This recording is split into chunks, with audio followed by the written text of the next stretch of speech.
ಓಂ ನಾರಾಯಣಾಯ ಪರಿಪೂರ್ಣಗುಣಾರ್ಣವಾಯ ವಿಶ್ವೋದಯಸ್ಥಿತಿಲಯೋನ್ನಿಯತಿಪ್ರದಾಯ ಜ್ಞಾನಪ್ರದಾಯ ವಿಬುಧಾಸುರಸೌಖ್ಯದುಃಖ ಸತ್ಕಾರಣಾಯ ವಿತತಾಯ ನಮೋ ನಮಸ್ತೆ. ಅಭ್ರಮಂ ಭಂಗರಹಿತಂ ಅಜಡಂ ವಿಮಲಂ ಸದಾ ಆನಂದತೀರ್ಥಮತುಲಂ ಭಜೆ ತಾಪತ್ರಯಾಪಃ. ಭವತಿ ಯದನುಭಾವಾದೇಡಮೂಕೋಪಿ ವಾಗ್ಮಿ ಜಡಮತಿರಪಿ ಜಂತುರ್ಜಾಯತೆ ಪ್ರಾಜ್ಞಮೌಲಿಃ. ಸಕಲವಚನಚೇತೋ ದೇವತಾ ಭಾರತೀ ಸ ಮಮ ವಚಸಿ ನಿಧತ್ತಾಂ ಸನ್ನಿಧಿಂ ಮಾನಸೇ ಚ. ಅಸ್ಮದ್ಗುರುಸಮಾರಂಭಾಂ ಟೀಕಾಕೃತ್ಪಾದಮಧ್ಯಗಾಂ ಶ್ರೀಮದಾಚಾರ್ಯಪರ್ಯಂತಾಂ ವಂದೇ ಗುರುಪರಂಪರಾಂ. ವಿದ್ಯಾಯಾಂ ವಿಬುಧಾಚಾರ್ಯಂ ವೇದಜ್ಞಾನಾಬ್ಧಿಚಂದಿರಂ ದುರ್ಮತಧ್ವಾಂತಮಾರ್ತಾಂಡಂ ಸತ್ಯಧ್ಯಾನಮುನಿಂ ಭಜೆ.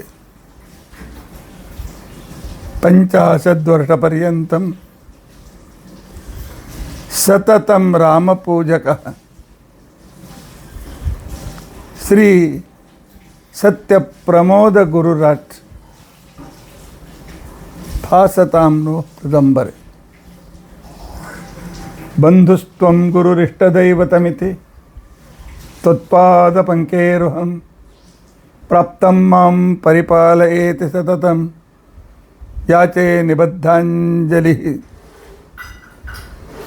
ಚಿತ್ತಂ ಮದ್ಗುಣದೋಷಚಿಂತನವಿದೋ ನೂನಂ ಮನಂ ಮಾ ಕೃತಃ.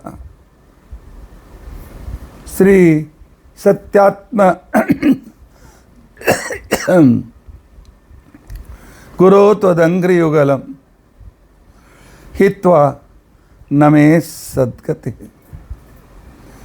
ಯೈರಹಂ ಶುಕವತ್ ಸಮ್ಯಕ್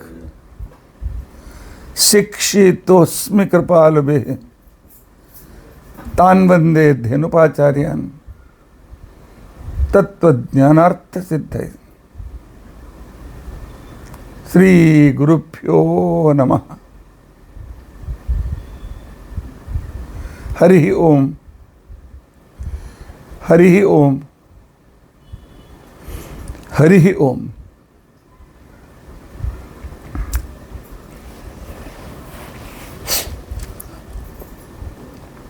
ಸ್ವಸ್ಥಸ್ತು ಅಶೇಷ ಸನ್ಮಂಗಲಾನಿ ಸಂತು.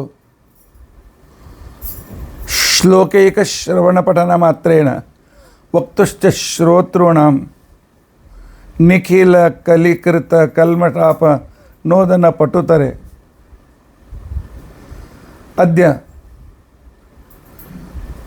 ಧರ್ಮರಾಜಯಕ್ಷಪ್ರಶ್ನ ವಿವರಣಾರಂಭೆ ಸತಿ ಕಿಂಚಿತ್ ಪೂರ್ವಕಥಾನುವಾದಃ. ಹರಿ ಓಂ ಹರಿ ಓಂ ಹರಿ ಓಂ.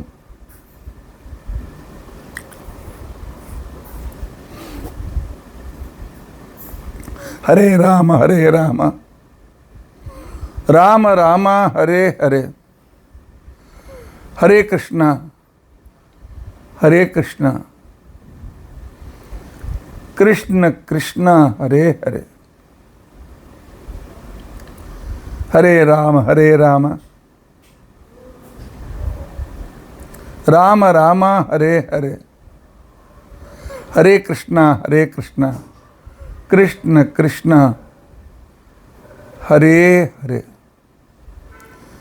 ಹರೇ ರಾಮ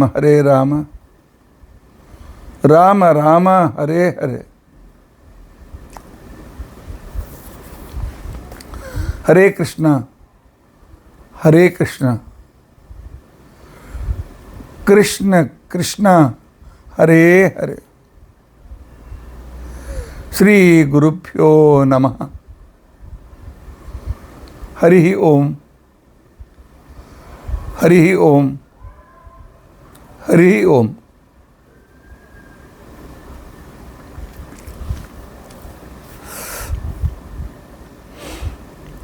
ಮಧ್ಯದಲ್ಲಿ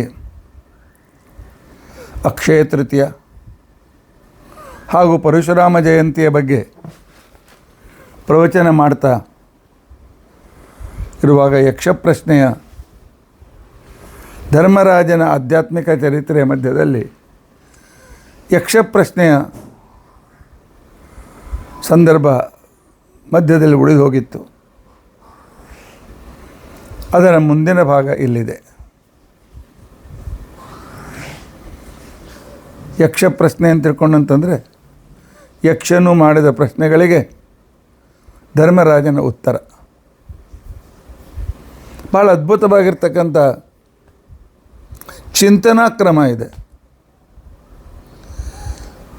ಎಷ್ಟು ವಿಧದಿಂದ ಮನುಷ್ಯ ವಿಷಯಗಳನ್ನು ತಿಳಿದುಕೊಳ್ಳಬೇಕು, ತನ್ನ ಜೀವನದಲ್ಲಿ ಅದನ್ನು ತಂದುಕೊಳ್ಳಬೇಕು, ತನ್ನ ಜೀವನದ ಯಾತ್ರೆಯಲ್ಲಿ ಇಂಪ್ಲಿಮೆಂಟೇಷನ್ ಮಾಡಬೇಕು ಅನ್ನೋದನ್ನು ನಾವು ಕಲಿಯಬೇಕಾಗಿದೆ. ನಿಜವಾಗಿಯೂ ಕಲಿತರೆ ನಾವು ಧಾರ್ಮಿಕರಾಗ್ತೇವೆ, ಪರಮಾತ್ಮ ಅನುಗ್ರಹಕ್ಕೆ ಪಾತ್ರರಾಗ್ತೇವೆ.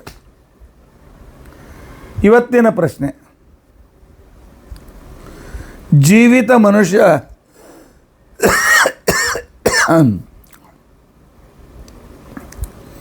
ಜೀವನ್ ಮೃತ ಅಂತ ಯಾವಾಗ ಅನಿಸ್ಕೊಳ್ತಾನೆ?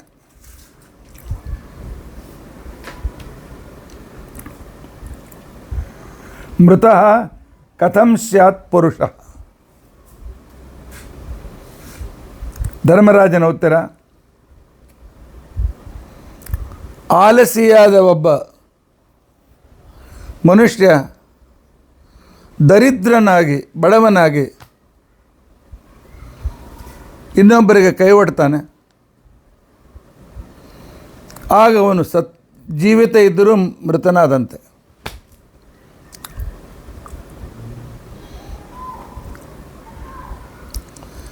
ಮುರಾರಿ ಕವಿ ಅಂತ ತಿಳ್ಕೊಂಡಂತಾಗಿ ಹೋದ. ಆ ಕವಿ ಹೇಳ್ತಾನೆ, ಎಲೆ ನಾಲಿಗೆ ನನ್ನ ಕೈ ಇನ್ನೊಬ್ಬರ ಎದುರಿಗೆ ದೇಹಿ ಕೊಡು ಅಂತ ತಿಳ್ಕೊಂಡಂತೇಳಿ ಮುಂದೆ ಬರುವುದರ ಒಳಗಾಗಿ ನೀ ಬಿದ್ದೋಗ್ಬಿಡು, ನಿನ್ನಿಂದ ಒಂದು ಶಬ್ದ ಹೊರಟುಪಡೋದು. ದೇವಸ್ಥಾನಕ್ಕೆ ಹೋಗಿ, ದೇವಾಲಯಗಳಿಗೆ ಹೋಗಿ ನಮಸ್ಕಾರ ಮಾಡಿದ ಮೇಲೆ ಸ್ವಲ್ಪ ಹೊತ್ತು ಕೂತ್ಕೊಳ್ಬೇಕಂತೆ. ಕೂತ್ಕೊಂಡು ಭಗವಂತನಿಗೆ ಪ್ರಾರ್ಥನೆ ಮಾಡಬೇಕಂತೆ. ಅನಾಯಾಸೇನ ಮರಣಂ ವಿನಾ ದೈನ್ಯೇನ ಜೀವನಂ. ಕೈ ಒಡ್ಡುವ ಬಡತನ ಕೊಡಬೇಡ ಪರಮಾತ್ಮ. ಉಪವಾಸ ಇದ್ದರೂ ಪರವಾಗಿಲ್ಲ.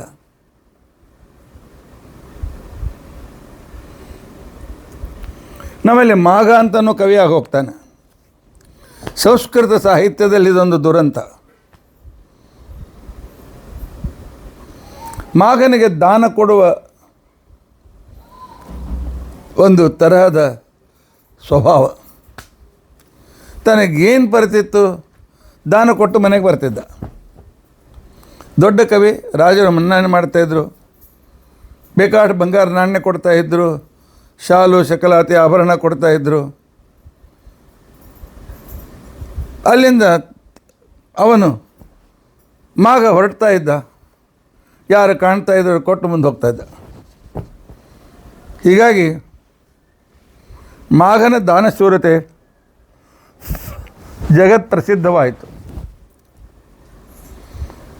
ಅವನ ಮುಂದೆ ಮನೆ ಮುಂದೆ ಭಿಕ್ಷುಕರ ಕ್ಯೂ ಹತ್ತಿತು.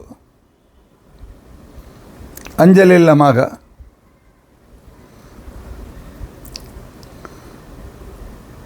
ತಾನು ಎಲ್ಲವನಿಗೂ ಪ್ರತಿಯೊಬ್ಬರಿಗೂ ಕೊಡಲಿಕ್ಕೆ ಪ್ರಾರಂಭ ಮಾಡಿದ್ದಾನೆ. ಮನೆ ಖಾಲಿ ಆಯಿತು. ಮನೆ ಮಾರಿದ. ಆ ದುಡ್ಡನ್ನು ಎಲ್ಲರಿಗೂ ಕೊಟ್ಟ. ಕೊನೆಯದು ಮುಗೀತು, ಕೈ ಖಾಲಿ ಆಯಿತು. ಇವನಿಗೂ ಊಟಕ್ಕೇನು ಉಳಿಲಿಲ್ಲ. ಆಗ ಉಪವಾಸವಾಗಿ ಒಂಥರದ ಆತ್ಮಹತ್ಯೆ ಅಂತ ಅಂದ್ಕೊಳ್ಳಿ, ಪ್ರಾಣ ಬಿಟ್ಟ. ಪರಮಾತ್ಮ ಮುಂದಿನ ಜನ್ಮದಲ್ಲಿ ಇನ್ನೊಬ್ಬರಿಗೆ ಕೇಳಿಗೆ ಬಂದವ್ರಿಗೆ ಇಲ್ಲ ಅಂತ ಆಗದಂತೆ ಅನ್ನೋ ನನಗೆ ಅನುಕೂಲ ಮಾಡಿಕೊಡು ಅಂತೇಳಿ ಪ್ರಾಣವನ್ನು ಬಿಟ್ಟ. ನನಗೆ ಜನರಿಗೆ ದಾನ ಕೊಡಲಿಕ್ಕೆ ಆಗೋದಿಲ್ಲಲ್ಲ ಅಂತ ಹೇಳಿ ಪ್ರಾಣ ಬಿಟ್ಟ ಒಬ್ಬ ಮಹಾನ್ ವ್ಯಕ್ತಿ ಮಾಘಕವಿ. ಯಾವುದನ್ನು ಶಿಶುಪಾಲವಧ ಅಂತನ್ನೋ ಪ್ರಸಿದ್ಧ ಗ್ರಂಥ. ಅಷ್ಟೇ ಅಲ್ಲ, ಉಪಮಾ ಕಾಳಿದಾಸಸ್ಯ ಉಪಮಾಲಂಕಾರದ ವರ್ಣನೆಯ ಒಂದು ಸೌಂದರ್ಯದ ಸರಮಾಲೆ ನೀವು ಸಂಸ್ಕೃತ ಸಾಹಿತ್ಯದಲ್ಲಿ ಕಾಣಬೇಕಾಗಿದ್ದರೆ ಅದು ಕಾಳಿದಾಸನಲ್ಲಿ ಕಾಣಬೇಕು, ಕಾಳಿದಾಸನ ಗ್ರಂಥಗಳಲ್ಲಿ ಕಾಣಬೇಕು. ಅದರಲ್ಲಿಯೂ ಕೂಡ ಕಾಳಿದಾಸನ ಕಾವ್ಯಗಳಿಗಿಂತ ಅವನ ನಾಟಕಗಳು ಭಾಳ ಸುಂದರವಾಗಿವೆ. ಕಾವ್ಯೇಶು ನಾಟಕಂ ರಮ್ಯಂ. ಅವನು ಬರೆದ 3 ನಾಟಕಗಳು: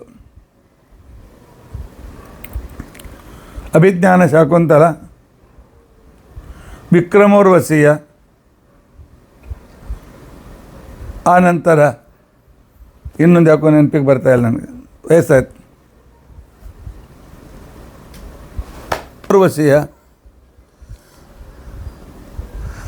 ಆ ನಂತರ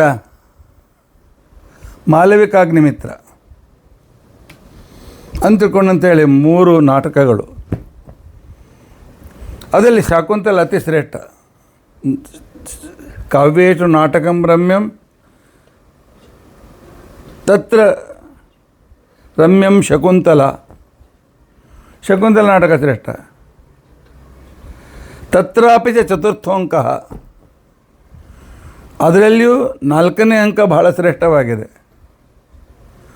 ತತ್ರ ಶ್ಲೋಕ ಚತುಷ್ಟಯಂ, ಅದರಲ್ಲಿ 4 ಶ್ಲೋಕಗಳು ಭಾಳ ಮಹತ್ವಪೂರ್ಣವಾಗಿವೆ. ಭಾವನೆಗಳನ್ನು ಅಭಿವ್ಯಕ್ತಗೊಳಿಸುವ ಸೂಕ್ಷ್ಮವಾಗಿರ್ತಕ್ಕಂಥ ಭಾವನೆಗಳನ್ನು ಶಬ್ದ ಚಿತ್ರಗಳಲ್ಲಿ ಅಭಿವ್ಯಕ್ತಗೊಳಿಸುವ ವೈಶಿಷ್ಟ್ಯ ಕಾಳಿದಾಸನದು. ಕಾಳಿದಾಸ ಕಣ್ಣು ಋಷಿಗಳು ಹೇಳ್ತಾರೆ, ಶಕುಂತಲ ಹೋಗ್ತಾ ಇರುವಾಗ ನನ್ನ ಸ್ಥಿತಿ ಏನಾಯಿತು, ಅವಳು ನನ್ನ ಸ್ವಂತ ಮಗಳಲ್ಲ, ಸಾಕು ಮಗಳು. ಆದರೂ ಅತ್ತೆ ಮನೆಗೆ ಹೋಗುವಾಗ ಅವಳನ್ನು ಹೋಗ್ತಾಳಲ್ಲ ಅಂತೇಳಿ ಅಂತಃಕರಣ ಕರಗಿ ಅದು ನೀರಾಗಿ ಕಣ್ಣೀರಲ್ಲಿ ಬಂದಿಟ್ಟೆ. ಇನ್ನು ಹೋಗುವಾಗ ಮಂಗಲ ವೇಳೆ ಗಂಡನ ಮನೆಗೆ ಹೋಗ್ತಾ ಇದ್ದಾಳೆ, ಕಣ್ಣೀರು ಸುರಿಸಬಾರ್ದು, ಕಣ್ಣೀರು ಸುರಿಸೋದು ಅಮಂಗಳ ಅಂತ ಕಣ್ಣೀರಲ್ಲೇ ಹಿಡಿದುಕೊಂಡು ನಿಂತಿದ್ದೇನೆ. ಹೀಗಾಗಿ ಶಕುಂತಲೆಯನ್ನು ನೋಡಲಿಕ್ಕೆ ಆಗ್ತಾಯಿಲ್ಲ, ಬ್ಲರ್, ಕಣ್ಣೆಲ್ಲ ನೀರು ತುಂಬಿದೆ, ಕೆಳಗೆ ಬೀಳುವಂತಿಲ್ಲ. ಎಷ್ಟು ಸೂಕ್ಷ್ಮ ಇದೆ ನೋಡಿ. ಇನ್ನು 2 ಶಬ್ದ ಮಾತಾಡಬೇಕು ಅಂತಂದರೆ ಅಂತಃಕರಣ ಕರೆಗೆ ಕಣ್ಣಿನವರೆಗೆ ಹೋದದ್ದು ಕುತ್ತಿಗೆಯಲ್ಲೂ ಕೂಡ ಕೊಟ್ಕೊಂಡಿದೆ, ಕುತ್ತಿಗೆಯೆಲ್ಲ ತುಂಬಿ ಹೋಗಿದೆ. ಬಾಷ್ಪ ಕಂಠ ಕಣ್ಣೀರು, ಅಂತಃಕರಣದ ಕಣ್ಣೀರಿನಿಂದ ನನ್ನ ಕಂಠವು ಬಿಗಿದೋಗಿದೆ, ಮಾತನಾಡಲಿಕ್ಕೆ ಆಗ್ತಾಯಿಲ್ಲ. ಈ ಪರಿಸ್ಥಿತಿ ನನಗೆ, ನಾನೊಬ್ಬ ಋಷಿ, ಸರ್ವಸಂಗ ಪರಿತ್ಯಾಗಿ, ಅಷ್ಟೇ ಅಲ್ಲ ನನ್ನ ಸಾಕು ಮಗಳು, ನನಗೇ ಇಷ್ಟು ದುಃಖವಾಗಿದೆ, ನನ್ನ ಪರಿಸ್ಥಿತಿ ಹೀಗಾಗಿದೆ, ನನ್ನ ಮಾನಸಿಕ ಸ್ಥಿತಿ ಅಂದ ಮೇಲೆ ಪಾಪ ಗೃಹಸ್ಥರು, ಸಂಸಾರದಲ್ಲಿ ಆಸಕ್ತರು ತಮ್ಮ ಮಗಳನ್ನು ಬೆಳೆಸಿ ಅತ್ತೆ ಮನೆಗೆ ಕಳಿಸುವಾಗ ಎಷ್ಟು ದುಃಖ ಪಡ್ತಾರೆ.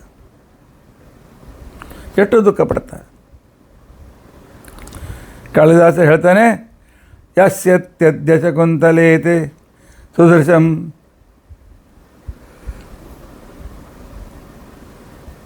ಹೋಗ್ತಾಳೆ ಅಂತೇಳಿ ಕಣ್ಣೀರು ತುಂಬೋಗಿದೆ, ನನ್ನ ಕಣ್ಣೀರು ತುಂಬೋಗಿದೆ, ನನ್ನ ಕಂಠ ವೃದ್ಧವಾಗಿದೆ, ನನ್ನ ಇಂಥ ಪರಿಸ್ಥಿತಿ ನನ್ನ ಸನ್ಯಾಸಿ ಅದು. ಪೀಡ್ಯಂತೆ ಗೃಹಿಣ ಖಲು. ಇನ್ನು ಸಾಮಾನ್ಯ ಗೃಹಿಗಳಿಗೆ ಎಷ್ಟು ಪೀಡೆ ಆಗ್ಬೋದು ಅಂತ ತಿಳ್ಕೊಂಡು ವರ್ಣನೆ ಮಾಡ್ತಾನೆ. ಶ್ಲೋಕ ವಯಸ್ಸಾಗಿದೆ, ಮರಿತಾ ಇದೆ. ಎಲ್ಲಿ ಶ್ಲೋಕ ಹೇಳಬೇಕಾ? ಹೇಳ್ತೇನೆ. ಅಭಿಪ್ರಾಯದ ಶ್ಲೋಕ ಈ ರೀತಿಯಾಗಿದೆ. ಯಾಸ್ಯತ್ಯತ್ಯ ಶಕುಂತಲೇತಿ ಹೃದಯಂ ಸಂಸ್ಪೃಷ್ಟಮುತ್ಕಂಠಯ. ಶಕುಂತಲೆ ಅತ್ತೆ ಮನೆಗೆ ಹೋಗ್ತಾಳೆ ಅಂತ ತಿಳ್ಕೊಂಡು ಅಂತೇಳಿ ನನ್ನ ಅಂತಃಕರಣ ಕರೆಗೆ ಬಿಟ್ಟಿದೆ. ಕಂಠಸ್ತಂಭಿತ ಬಾಷ್ಪವೃತ್ತಿ ಕಲುಷಂ ಚಿಂತಾ ಜಡಂ ದರ್ಶನಂ. ಅಂತಃಕರಣ ಕರೆಗೆ ಕುತ್ತಿಗೆಗೆ ಬಂದದ್ರಿಂದ ಕಂಠ ಗದ್ಗದಿತವಾಗಿದೆ, ಮಾತು ಬರ್ತಾ ಇಲ್ಲ. ಇನ್ನು ಅದೇ ಕರೆ ಕಣ್ಣಿನಲ್ಲಿ ನೀರು ತುಂಬಿಕೊಂಡಿದೆ, ನೀರು ತುರಿಸಬಾರದು ಅಂತ ತಿಳ್ಕೊಂಡಂತೇಳಿ ಚಿಂತಾ ಜಡಂ ದರ್ಶನಂ. ಅವಳ ಜೊತೆ ಮಾತನಾಡ್ಲಿಕ್ಕೆ ಆಗ್ತಾ ಇಲ್ಲ, ಅವಳನ್ನು ಕಣ್ತುಂಬ ನೋಡ್ಲಿಕ್ಕೆ ಆಗ್ತಾ ಇಲ್ಲ. ವೈಕ್ಲವ್ಯಂ ಮಮತಾವದೇದೃಶ ಮಪಿ. ಇಂಥ ಒಂದು ಅವಸ್ಥೆ ನನಗೆ ಅರಣ್ಯೌಕ ಸಹ, ಕಾಡಿನಲ್ಲಿ ಸರ್ವಸಂಗ ಪರಿತ್ಯಾದ ನನಗೆ ಇಂಥ ಒಂದು ಭಾವನೆ ಹುಟ್ಟುತ್ತದೆ, ಇಷ್ಟು ದುಃಖವಾಗ್ತದೆ ಅಂತಂದಮೇಲೆ ಪಾಪ ಸಂಸಾರದಲ್ಲಿರ್ತಕ್ಕಂಥ ಪೀಡ್ಯಂತೆ ಗ್ರೇಣ ಕಥನ್ನು ತನಯ ವಿಶ್ಲೇಷ ದುಃಖ ಇರ್ನವೈ. ಅಂಥ ಜನರಿಗೆ ಎಷ್ಟು ದುಃಖ ಆಗ್ತಿರ್ಬೇಕು ಅಂತ ಕಣ್ವ ಋಷಿಗಳ ಮುಖಾಂತರ ಕಾಳಿದಾಸ ಹೇಳಿದಾಗ ಆ ಭಾವನೆ ಅಭಿವ್ಯಕ್ತವಾಗ್ತದೆ. ಅತ್ತೆ ಮನೆಗೆ ಹೋಗುವ ಶಕುಂತಲೆಗೆ ಒಂದು 4 ಮಹತ್ವಪೂರ್ಣವಾದ ಮಾತನ್ನು ಹೇಳ್ತಾನೆ. ಶುಶ್ರೂಷಸ್ವ ಗುರುನ್ ಪ್ರಿಯ ಸಖಿ ವೃತ್ತಿಂ ಸಪತ್ನಿ ಜನೆ. ಮೊದಲನೇದ್ದು, ನೀನು ಅತ್ತೆ ಮಾವ ಗಂಡ ಇವರ ಸೇವೆ ಮಾಡಿ ಅವರ ಮನಸ್ಸನ್ನು ಗೆತ್ಕೊಂಡ್ಬಿಡು. ನಮ್ಮ ಶಕುಂತಲೆ ಒಳ್ಳೆಯವಳು, ಈ ಭಾವನೆ ಅವ್ರು ಬರುವಂತೆ ಮಾಡು. ಆನಂತರ ಪ್ರಿಯ ಸಖಿ ವೃತ್ತಿಂ ಸಪತ್ನಿ ಜನೆ. ರಾಜ ಅಂದಮೇಲೆ ಅನೇಕ ಜನ ಹೆಂಡತಿಯರಿರ್ತಾರೆ. ಸವತಿಯರು ಅಂತ ಅವ್ರ ಮೇಲೆ ದ್ವೇಷ ಮಾಡಬೇಡ, ಯಾಕೆ ಅವ್ರು ರಾಜನಿಗೆ ಬೇಕಾದವರಾಗಿರ್ತಾರೆ. ಆದ್ದರಿಂದಾಗಿ ಅವರ ಜೊತೆಗೆ ಸಖಿಯಂತೆ ಗೆಳತಿಯಂತೆ ವ್ಯವಹಾರ ಮಾಡು. ಭರ್ತುರ್ ವಿಪ್ರಕೃತಾಪಿ ರೋಷಣತೆಯ ಮಾಸ್ಮ ಪ್ರತೀಪಂ ಗಮಃ. ನಿನ್ನ ಗಂಡ ತಪ್ಪು ಮಾಡಿದರೂ ಕೂಡ ನೀನು ಅವನ ವಿರುದ್ಧ ಹೋಗಬೇಡ. ಆದಷ್ಟು ಒಳ್ಳೆಯ ಮಾತಿನ ಅವನು ಸುಧಾರಿಸಲಿಕ್ಕೆ ಪ್ರಯತ್ನಿಸು. ಜೀವನದಲ್ಲಿ ಪ್ರತಿಯೊಬ್ಬರಿಗೂ ಈ ರೀತಿಯಾದಂಥ ಸಮಸ್ಯೆ ಬಂದೇ ಬರ್ತದೆ. ಭರ್ತುರ್ ವಿಪ್ರಕೃತಾಪಿ ರೋಷಣತೆಯ ಮಾಸ್ಮ ಪ್ರತೀಪಂ ಗಮಃ ಭೂಯಿಷ್ಟಂ ಭವ ದಕ್ಷಿಣ ಪರಿಜನೆ. ಇನ್ನು ಸೇವಕರೇನಿರ್ತಾರೆ, ಭಾಳ ಹಳೆಯ ಕಾಲದಿಂದ ಬಂದಿರ್ತಾರೆ, ಅವರಿಗೆ ಸಾಕಷ್ಟು ಉದಾರತೆ ಹಣ ಕೊಟ್ಟು ಅವರನ್ನು ವಶ ಮಾಡಿಕೊ. ಯಾಕೆ ಅವರೇ ಆಚಾಡಿ ಈಚಾಡಿ ಮಾಡಿ ಗದ್ದಲ ಮಾಡಿ ಸಂಸಾರ ಕೆಡಿಸ್ತಕ್ಕಂಥವ್ರು, ಅವರನ್ನು ವಶ ಮಾಡಿಕೊ. ಆನಂತರ ದಕ್ಷಿಣ ಪರಿಜನೆ ಭಾಗ್ಯೇಶ್ವನುತ್ಸೇಕಿನಿ. ಒಂದೇ ದಿವಸಕ್ಕೆ ನನ್ನ ಗಂಡ ಹೇಳಿದ್ದಂತ ಕೇಳಬೇಕು ಅಂತಕೊಂಡಂತ ಬಯಸಬೇಡ. ಕ್ರಮವಾಗಿ ಅವನನ್ನು ವಶ ಮಾಡಿಕೊ. ಕ್ರಮವಾಗಿ ಅವನ ಬಳಗದವರನ್ನು ನಿನ್ನವರನ್ನಾಗಿ ಮಾಡಿಕೊ. ಆಗ ಮಾತ್ರ ನಿನ್ನ ಸಂಸಾರ ಸುಖಮಯವಾಗ್ತದೆ. ಆನಂತರ ಇಲ್ಲದೆ ಇದ್ದರೆ ಅದು ದುಃಖಮಯವಾಗ್ತದೆ. ಈ ರೀತಿ ಸದ್ವ್ಯವಹಾರ ಇಲ್ಲದೇ ಇದ್ದ ಸೊಸೆಯಂದರು ಅಂತಕೊಂಡಂತಂದರೆ ಆ ಮನೆಗೆ ಅದು ಕ್ಯಾನ್ಸರ್ ಇದ್ದಂತೆ. ಹಿರಿಯರಿಗೆ ಮರ್ಯಾದೆ ಕೊಡದ, ಮನೆಯ ಜನರಿಗೆ ಆದರ ಕೊಡದ, ಯೋಗಕ್ಷೇಮವನ್ನು ನೋಡಿಕೊಳ್ಳದ,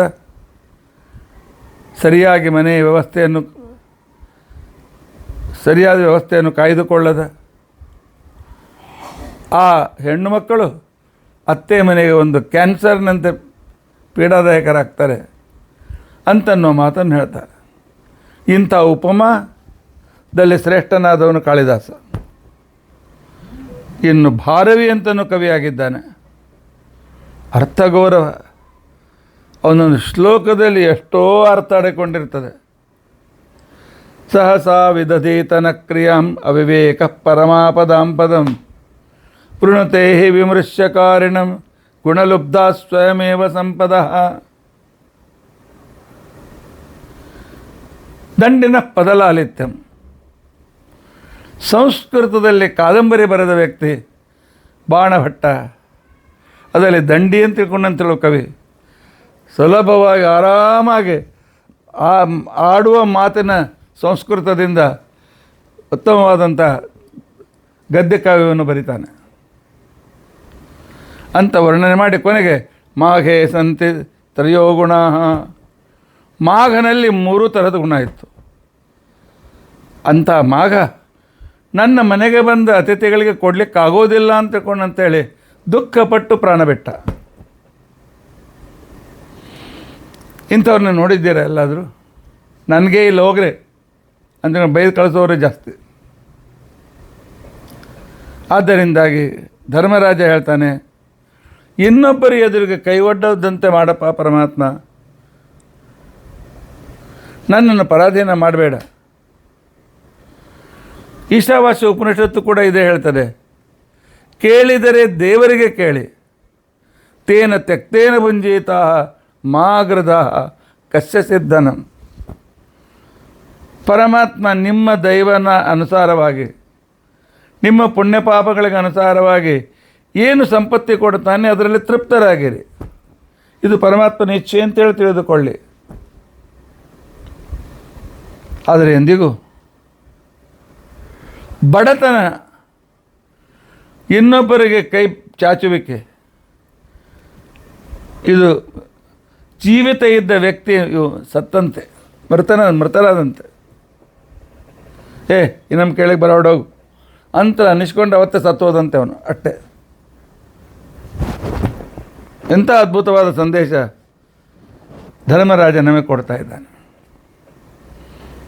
ಅದಕ್ಕೋಸ್ಕರ ಇಲ್ಲರಿ ಏನು ಮಾಡಬೇಕು, ಬಡತನ ಬರ್ತದೆ. ಬಡತನ ಬರ್ತದೆಯಾ? ನಿಮ್ಮ ಬಡತನ ದೂರ ಆಗಬೇಕೆ? ನಿಮ್ಮ ಹತ್ರ ಇದ್ದೊಂದು ಲೋಟ ನೀರು ದಾನ ಕೊಡಿ. ಒಂದು ಸ್ವಲ್ಪ ದಿವಸ ನಿಮ್ಮಲ್ಲಿದ್ದ ವಸ್ತುವನ್ನೇ ಕೊಡಿ ದಾನ. ನೋಡಿ, ಕ್ರಮವಾಗಿ ನಿಮಗೆ ಸಿರಿವಂತಿಕೆ ಬರ್ತದೆ. ವಿಜಯದಾಸರ ಹತ್ರ ಒಬ್ಬ ವ್ಯಕ್ತಿ ಬಂದ, ನನಗೆ ಬಹಳ ಬಡತನ ಇದೆ, ಏನು ಮಾಡಲಿ ಅಂತ ತಿಳ್ಕೊಂಡು ಅಂತೇಳಿ. ನಿನ್ನ ಹತ್ರ ಏನಿದೆ ಅಂತ ತಿಳ್ಕೊಂಡು ಕೇಳಿದರು ವಿಜಯದಾಸರು. ಇಲ್ಲ, ಒಂದು ಒಡಕು ತಂಬಿಗೆ ಇದೆ, ಒಡಕು ತಂಬಿಗೆ ಕೊಡು ಅಂತ ಹೇಳಿ ಒಡಕು ತಂಬಿಗೆ ತೆಗೆದುಕೊಂಡು ಶಿಷ್ಯನಿಗೆ ಹೇಳಿದರು, ಹೋಗು ಇದನ್ನು ಗುಜರಿಯಲ್ಲಿ ಅಂಗಡಿಯಲ್ಲಿ ಮಾರಿಬಿಡು, ಎಷ್ಟು ದುಡ್ಡು ಬರುತ್ತೆ ತೆಗೆದುಕೊಂಡು ಮಾತಾಡಿ. ಏನೋ ಸ್ವಲ್ಪ ಹಣ ಬಂತು. ಈ ಹಣದಿಂದ ಸಕ್ಕರೆ ನಿಂಬೆ ಹಣ್ಣು ತೊಗೊಂಬ. ವೈಶಾಖ ಮಾಸ ಆಯ್ತು, ಒಂದು ದೊಡ್ಡ ಪಾತ್ರೆ ತುಂಬ ಪಾನಕ ತಯಾರಾಯಿತು ಆ ತಂಬಿಗೆ ಮಾರಿದ್ದರಿಂದ. ಅವ್ರು ಹೇಳಿದರು, ಕೃಷ್ಣಾರ್ಪಣ ಅಂತ ದೇವ್ರಿಗೆ ನೈವೇದ್ಯ ತೋರಿಸು. ವೈಶಾಖ ಮಾಸ ಇಲ್ಲೆಲ್ಲ ಇಷ್ಟೆಲ್ಲ ಬ್ರಾಹ್ಮಣರು ಬಂದಿದ್ದಾರೆ, ಅವರಿಗೆ ಕೃಷ್ಣಾರ್ಪಣ ಅಂತೇಳಿ ಪಾನಕದ ದಾನ ಕೊಡು. ಅವನು ಪಾನಕ ದಾನ ಕೊಟ್ಟ 6 ತಿಂಗಳಲ್ಲಿ ಒಳ್ಳೆ ಸಿರಿವಂತನಾದ. ದಾನದ ಮಹಿಮೆ ಹೇಗಿದೆ. ನಾವು ದಾನ ಕೊಡಲಿಲ್ಲ ಅಂತ ನಮಗೆ ಬಡತನ ಬರ್ತದೆ, ನೆನಪಿಟ್ಕೊಳ್ಳಿ. ಬಡತನಕ್ಕೆ ನಾವೇ ಕಾರಣರು, ಯಾರು ಕಾರಣರಲ್ಲ. ಮಹಾಭಾರತ ಸೈಕಾಲಜಿ ಕೂಡ ಇದೇ ಮಾತನ್ನು ಹೇಳ್ತದೆ.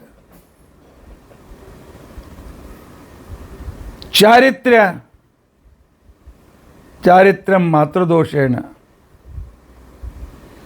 ಮನುಷ್ಯನ ಚಾರಿತ್ರ್ಯದಲ್ಲಿ ಏನಾದರೂ ಅನೇಕ ದೋಷಗಳಿದ್ದರೆ ಅದಕ್ಕೆ ತಾಯಿ ಹೆರಿಡಿಟಿ ಕಾರಣ. ಆನಂತರ ಪಿತೃದೋಷೇಣ ಮೂರ್ಖತ. ಅಷ್ಟು ಒಳ್ಳೆಯ ಬುದ್ಧಿವಂತನೆಲ್ಲ ಯಾವಾಗಲೂ ಪಾಸ್ ಕ್ಲಾಸ್ ಬಾರ್ಡರ್ ಮೇಲೆ ಪಾಸ್ ಆಗ್ತಾನೆ. ಈ ಬುದ್ಧಿಹೀನತೆಗೆ ತಂದೆ ಹೆರಿಡಿಟಿ ಕಾರಣ.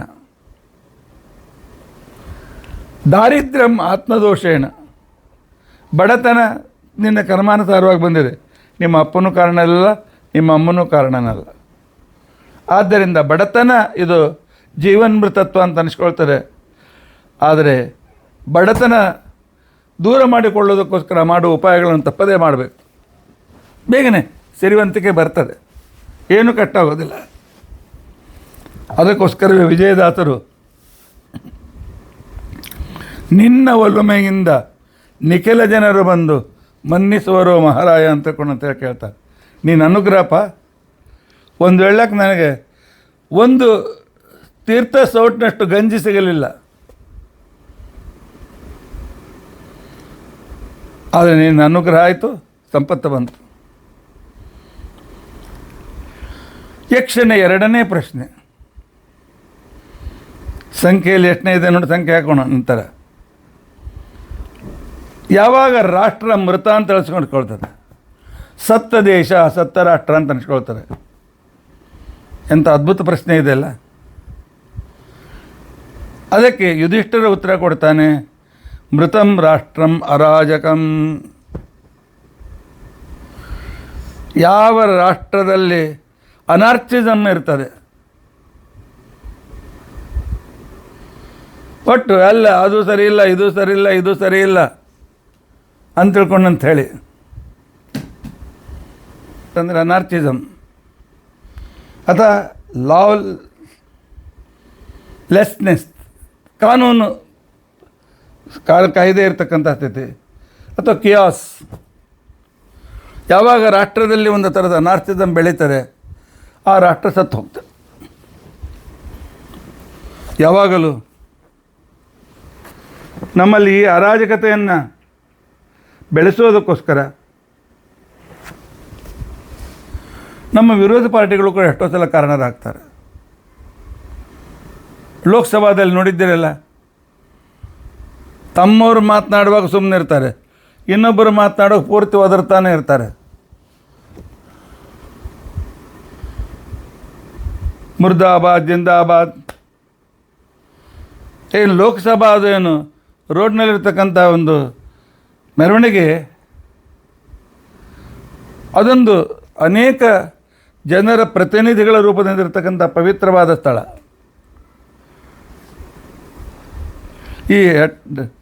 ಈ ಕೆಲವು ವರ್ಷಗಳಿಂದ ವಿರೋಧಿ ಪಕ್ಷಗಳು ಮಾಡ್ತಕ್ಕಂಥ ವ್ಯವಹಾರ ಇದು ಅರಾಜಕತೆ ಕಡೆಗೆ ನಮ್ಮನ್ನು ಕರೆದುಕೊಂಡು ಹೋಗ್ತಾರೆ.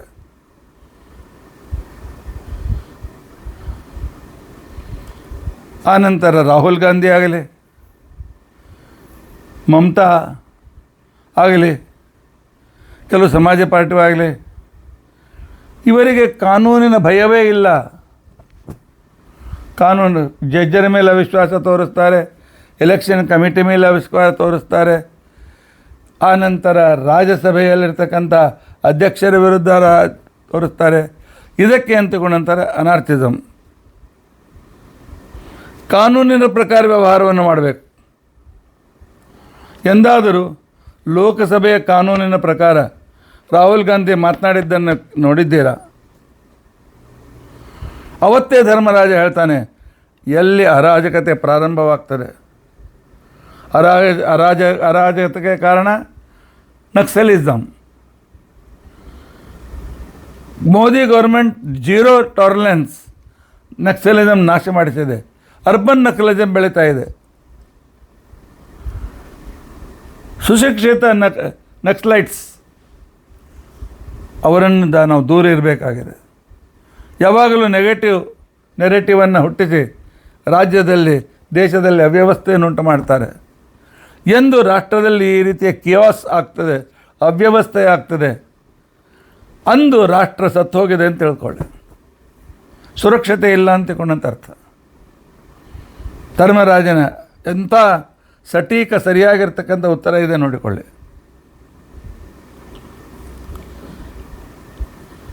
ಆನಂತರ ಶ್ರಾದ್ಧಂ ಮೃತಂ ಕಥಂ ವಾ ಸ್ಯಾತ್. ಶ್ರಾದ್ದ ನಿರುಪಯುಕ್ತ, ಸತ್ತ ಶ್ರಾದ್ದ. ಅರೆ, ಸತ್ತವರ ಬಗ್ಗೆನೇ ಶ್ರಾದ್ದ ಮಾಡ್ತೀವಲ್ಲ, ಸತ್ತವರ ಬಗ್ಗೆ ಶ್ರಾದ್ದ ಅಲ್ಲ, ಸತ್ತ ಶ್ರಾದ್ದ. ಆಚಾರ್ಯ ಜೀವಂತ ಶ್ರಾದ್ದ, ಸತ್ತ ಶ್ರಾದ್ದ ಅಂತ ಇದೆ, ಹೌದು. ಎಲ್ಲಿ ಶ್ರದ್ಧೆ ಇದೆ ಆ ಶ್ರಾದ್ದದು ಶ್ರಾದ್ದ ಅಂತ ಅನಿಸ್ಕೊಳ್ತದೆ. ಎಲ್ಲಿ ಶ್ರದ್ಧೆ ಇಲ್ಲ ಅದು ಶ್ರದ್ಧೆ ಇಲ್ಲದ ಸತ್ತ ಶ್ರದ್ಧ, ಅಂದರೆ ಶ್ರದ್ಧೆ ಇಲ್ಲದ ಶ್ರಾದ್ದ. ವಿಶೇಷವಾಗಿ ನಿಮ್ಮ ಮನೆಯ ಶ್ರಾದ್ದಕ್ಕೆ ಒಬ್ಬ ಶ್ರೋತ್ರಿಯ ಬಂದಿರಲೇಬೇಕು. ಶ್ರೋತ್ರಿಯ ಇಲ್ಲದ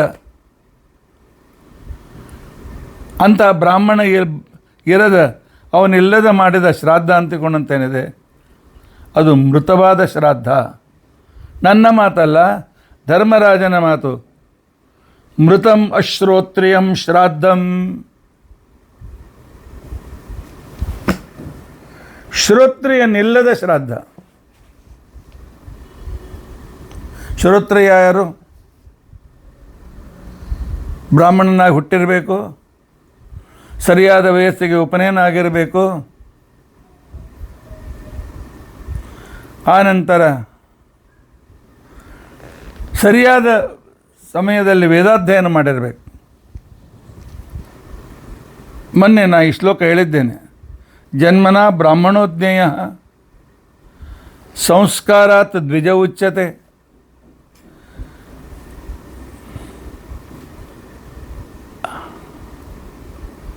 ಸಂಸ್ಕಾರಾತ್ ದ್ವಿಜ ಉಚ್ಯತೆ. ವಿಪ್ರಹ ಅಧ್ಯಯನಾಚ್ಚೈವ ತ್ರಿಭಿಶ್ರೋತ್ರೇ ಉಚ್ಯತೆ. ಬ್ರಾಹ್ಮಣನ ಮನೆಯಲ್ಲಿ ಹುಟ್ಟಿರಬೇಕು, ಸರಿಯಾದ ವೇಳೆಗೆ ಉಪನಯನ ಆಗಿರಬೇಕು, ಆನಂತರ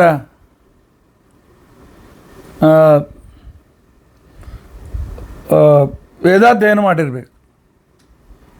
ಇಂಥ ಒಬ್ಬ ಬ್ರಾಹ್ಮಣಾದರೂ ಇರಬೇಕು ಶ್ರಾದ್ದಕ್ಕೆ. ಇಲ್ಲರ ಕುಳಿತುಕೊಂಡಿರ್ತಕ್ಕಂಥ ಬ್ರಾಹ್ಮಣನಲ್ಲಿ ಲಕ್ಷಣಗಳಿಲ್ಲದೆ ಇದ್ದರೆ ಆ ಶ್ರಾದ್ದ ಭಂಗವಾಗಿ ಹೋಗ್ತದೆ. ಅದಕ್ಕೋಸ್ಕರ ನಮ್ಮಲ್ಲಿ ಪವಿತ್ರವನ್ನು ಇಟ್ಟು ಚಟ ಅಂತಿಕೊಂಡಂತ ಅನ್ಸ್ಕೊಳ್ತಾರೆ, ಅವುಗಳನ್ನು ಇಟ್ಟು ಅಲ್ಲಿ ವಸಿಷ್ಠ ವಾಮದೇವರನ್ನು ಆವಾಹನ ಮಾಡಿ ಶ್ರಾದ್ದ ಮಾಡುವುದು ಅತ್ಯಂತ ಸುರಕ್ಷಿತ ಅಂತ ಅನ್ನಿಸ್ತದೆ. ಯಾಕಂದರೆ ಅಲ್ಲಿ ದರ್ಬೆಯಲ್ಲಿ ಆ ಏನು ಒಂದು ತರಹದ ಕುರ್ಚ ಅಥವಾ ಪವಿತ್ರ ಆಕೃತಿ ಇರ್ತದೆ. ಅಲ್ಲಿ ನಾವು ಯಾರನ್ನು ಕರಿತೇವೆ? ವಸಿಷ್ಠ ವಾಮದೇವ ಸದಸ್ಯಾಃ ಬ್ರಾಹ್ಮಣಾಃ ಆಗಚ್ಚಂತು ಸ್ವಾಗತಂ ಸುಸ್ವಾಗತಂ. ವಸಿಷ್ಠ ವಾಮದೇವ ಸದಸ್ಯಾಃ ಬ್ರಾಹ್ಮಣಾಃ ತತ್ಸತ್ವಃ ಅಮೃತಮಸ್ತು. ಶ್ರಾದ್ದಕ್ಕೆ ಕುಳಿತುಕೊಳ್ಬೇಕಾದ್ರೆ ಯೋಗ್ಯತೆ ಇದ್ದರೆ ಕೂತ್ಕೊಳ್ಬೇಕು, ಇಲ್ಲದೇ ಇದ್ದರೆ ಇಲ್ಲ. ಇದನ್ನು ನೆನಪಿನ ಇಟ್ಕೊಳ್ಬೇಕು. ಆದ್ದರಿಂದಾಗಿ ಶ್ರೋತ್ರಿಯ ಇಲ್ಲದ ಶ್ರಾದ್ದ ಅಂತಕೊಂಡಂತೇನಿದೆ, ಒಬ್ಬ ವೇದಾಧ್ಯಯನವನ್ನು ಮಾಡಿದ ಬ್ರಾಹ್ಮಣನಿಲ್ಲದ ಶ್ರಾದ್ದ, ಇದು ಶ್ರಾದ್ದವೇ ಅಲ್ಲ, ಅದು ಶ್ರಾದ್ದ ಘಾತವಾಗ್ತದೆ ಅಂತ ಹೇಳಿದ್ದಾರೆ.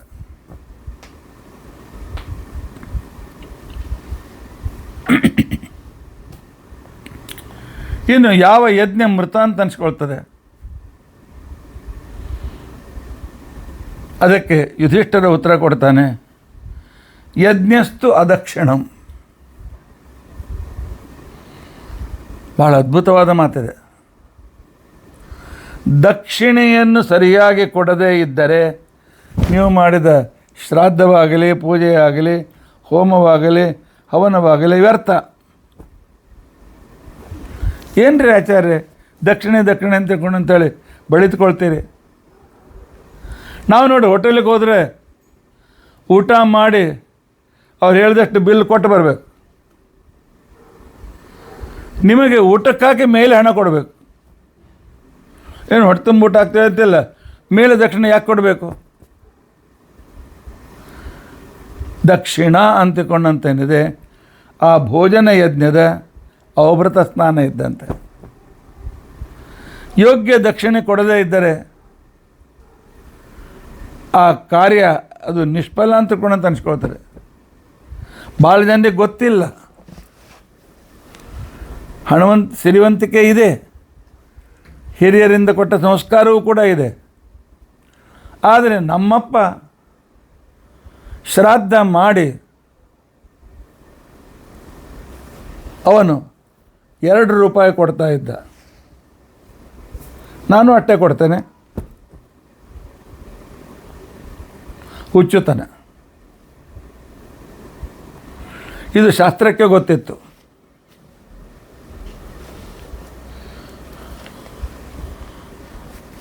ಶ್ರಾದ್ದ ಪ್ರದೀಪ ಅಂತ ಅನ್ನೋ ಗ್ರಂಥದಲ್ಲಿ ಹೇಳ್ತಾರೆ, ದಕ್ಷಿಣೆ ಎಷ್ಟು ಕೊಡಬೇಕು. ಅನುಕೂಲತೆ ಇದ್ದರೆ ಒಂದು ಹಸುವಿನಷ್ಟು ದಕ್ಷಿಣೆ ಕೊಡಬೇಕು. ಒಂದು ಹಸು ಕೊಡಬೇಕು, ಕರು ಸಹಿತವಾದ ಹಸು ದಕ್ಷಿಣೆ. ಇಲ್ಲದೇ ಇದ್ದರೆ ಅದರಷ್ಟು ಹಣ, ಅಂದರೆ ಈಗಿನ ಕಾಲಕ್ಕೆ 30,000 ರೂಪಾಯಿ. ಎಲ್ಲರಿಗೂ ಆಗೋದಿಲ್ಲ, ಎಲ್ಲೋ 4-5 ಜನರಿಗೆ ಆಗ್ಬೋದು. ಅದಕ್ಕೆ ಶ್ರಾದ್ದ ಪ್ರದೀಪ ಹೇಳ್ತಾರೆ, ನೀನು ಎಷ್ಟು ಗಳಿಸುತ್ತಿ, ನಿನ್ನ ಒಂದು ದಿನದ ಗಳಿಕೆ ಏನಿದೆ ಅದನ್ನು ದಕ್ಷಿಣ ರೂಪದಿಂದ ಕೊಡು. ಶ್ರಾದ್ದದಲ್ಲಿ ಎಷ್ಟು ಜನ ಬ್ರಾಹ್ಮಣ ಕರ್ತೀವಿ ಸೇಮ್ ದಕ್ಷಿಣೆ ಕೊಡಬೇಕು, ಹೆಚ್ಚು ಕಡಿಮೆ ಮಾಡಬಾರ್ದು.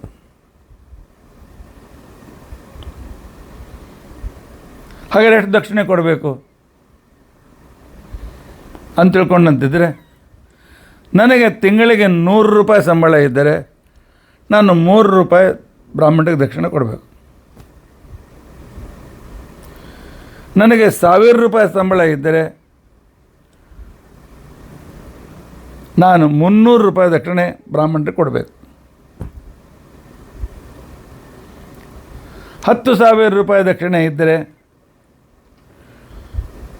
ನಾನು 3,000 ರೂಪಾಯಿ ದಕ್ಷಿಣೆ ಕೊಡಬೇಕು. 50,000 ರೂಪಾಯಿ ನನಗೆ ಸಂಬಳ ಇದ್ದರೆ, ಈ ಸಾಧಾರಣವಾಗಿ ಎಲ್ಲರಿಗೂ ಇರ್ತದೆ, ಶ್ರಾದ್ದದಲ್ಲಿ ಆ ಬ್ರಾಹ್ಮಣನಿಗೆ 15,000 ರೂಪಾಯಿ ದಕ್ಷಿಣೆ ಕೊಡಬೇಕು.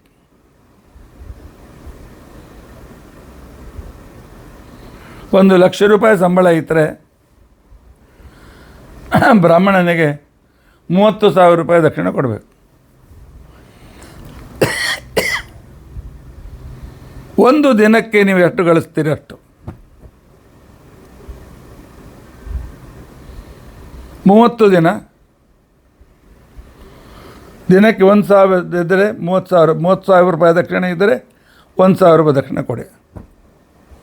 60,000 ರೂಪಾಯಿ ದಕ್ಷಿಣೆ ಸಂಬಳ ಇದ್ದರೆ 20,000 ಕೊಡಿ. 90,000 ದಕ್ಷಿಣೆ ಇದ್ದರೆ ಬ್ರಾಹ್ಮಣನಿಗೆ 30,000 ರೂಪಾಯಿ ದಕ್ಷಿಣೆ ಕೊಡಿ. ಆಗ ಶ್ರಾದ್ದ ಸಫಲವಾಗ್ತದೆ. ಬ್ರಾಹ್ಮಣ ದಕ್ಷಿಣೆ ಬೇಡ್ತಾರೆ ಅಂತ ತಿಳ್ಕೊಳ್ಬೇಡಿ.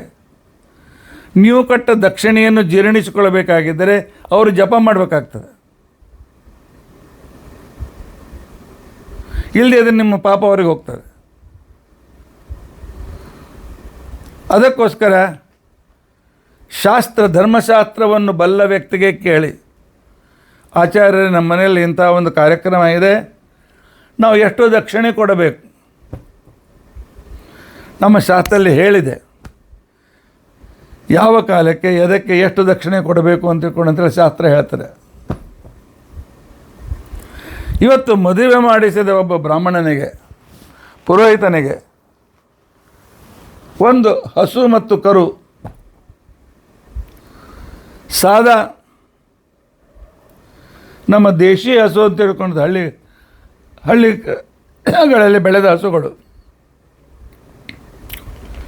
ಅವುಗಳಿಗೆ ಇವತ್ತಿನ ದಿವಸ 25,000 ರೂಪಾಯಿ ಬೆಲೆ ಇದೆ. ಅದಕ್ಕೆ ಜವಾರಿ ಹಸು ಅಂತ ಕರೀತಾರೆ. ಅದಕ್ಕಿಂತಲೂ ಸ್ವಲ್ಪ ಹೆಚ್ಚಿನ ಒಳ್ಳೆಯ ಜಾತು ಹಸುವಿಗೆ ಇವತ್ತು 40,000 ರೂಪಾಯಿ ಇದೆ. ಗೀರ್ ಜಾತಿಯ ಹಸುವನ್ನು ನೀವು ದಾನ ಕೊಡೋದಿದ್ದರೆ ಮಿನಿಮಮ್ 60,000 ರೂಪಾಯಿ. ಗೀರ್ ಜಾತಿಯ ಒಂದು ಹಸು ಮತ್ತು ಕರುವಿಗೆ ಮಾರ್ಕೆಟ್ನಲ್ಲಿ ಇವತ್ತು 60,000 ರೂಪಾಯಿ ಇದೆ. ನಮ್ಮಲ್ಲಿ ನಾವು ಕೆಲವು ಗೋದಾನ ಸಂಕಲ್ಪ ಮಾಡ್ತೇವೆ. 5,000 ರೂಪಾಯಿ ಇಟ್ಟು ಗೋದಾನ ಸಂಕಲ್ಪ. 5,000ಗೆ ಯಾವ ಎಲ್ಲಿ ಹಸು ಸಿಗ್ತದೆ ನೋಡಿ ಹೋಗಿ.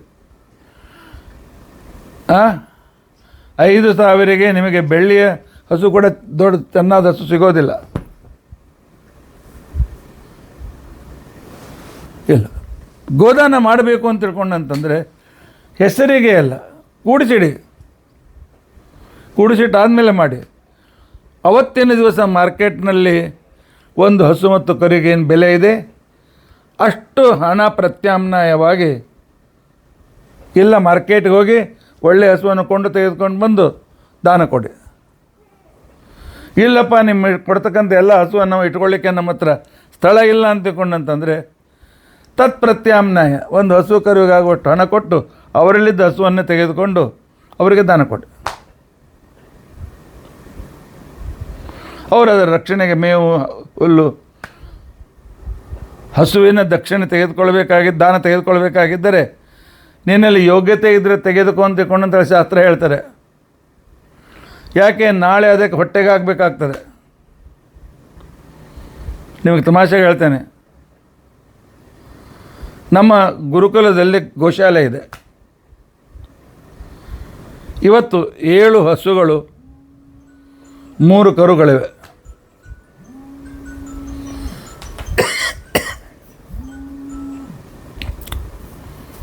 ಹತ್ತು ಎಷ್ಟು ಖರ್ಚು ಬರ್ತಿರ್ಬೋದು?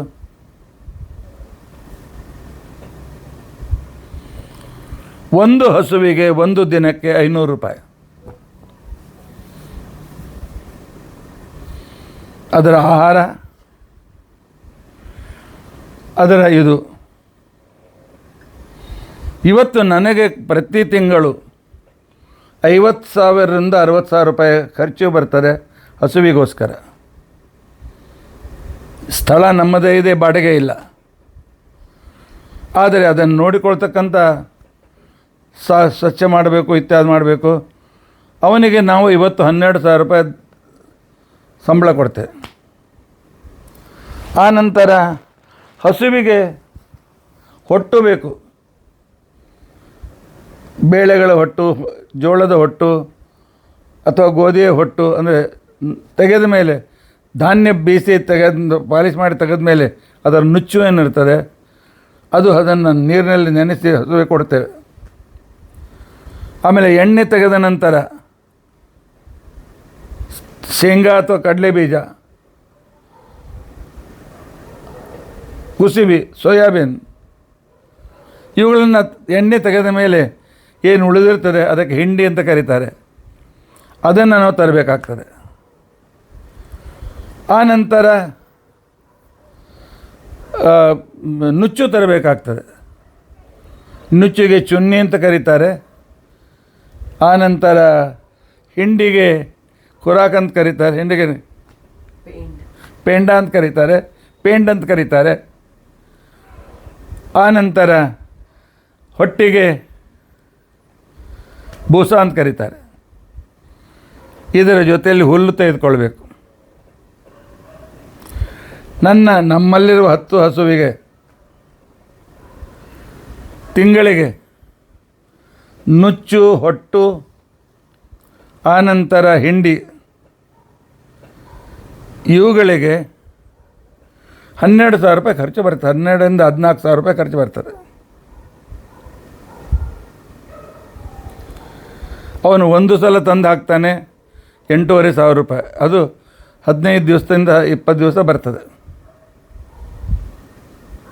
ಆದ್ದರಿಂದ ಡಬಲ್ 1.5 ಭಾಗ, ಸುಮಾರು 12ರಿಂದ 14,000 ರೂಪಾಯಿ.